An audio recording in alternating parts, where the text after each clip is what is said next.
ఇవాళ విజయవాడలో పిసిసి అధ్యక్షురాలు షర్మిలారెడ్డి గారు,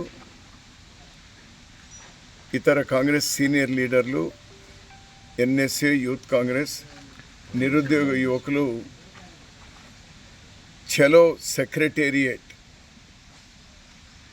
సెక్రటేరియట్కి పోయి అక్కడ ముఖ్యమంత్రి ఉంటే ముఖ్యమంత్రి, చీఫ్ సెక్రటరీ ఉంటే చీఫ్ సెక్రటరీకు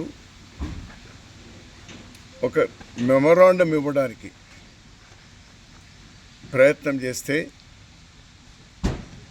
అరెస్ట్ చేశారు. వాళ్ళని అడ్డుకున్నారు, అరెస్ట్ చేసి పోలీస్ స్టేషన్లో బంధించినారు. వాళ్ళు వెళ్తూ ఉన్నది ఎందుకు?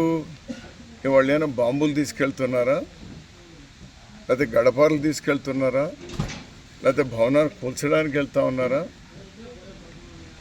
ప్రభుత్వం మీరు ప్రతిపక్షంలో ఉన్నప్పుడు చెప్పినటువంటి మాట మీరు నిలుపుకోలేదు. నిరుద్యోగ యువకులందరూ కూడా రాష్ట్రంలో నిరాశ నిస్పృహలతో ఉన్నారు. ఇప్పటికే కోచింగ్ సెంటర్లో లక్షల రూపాయలు ఖర్చులు పెట్టి అప్పుల పాలై వాళ్ళకి అవకాశాలు రాలేదని ఉన్నారు.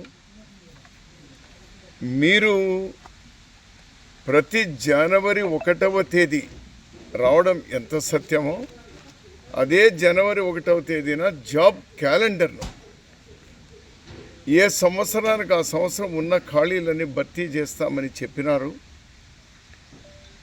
5వ జనవరి కూడా అయిపోయింది. మీరు ఎందుకు చేపట్టలేదు? నిరుద్యోగ యువకులకు మీరు చేసిన మోసం కాదా?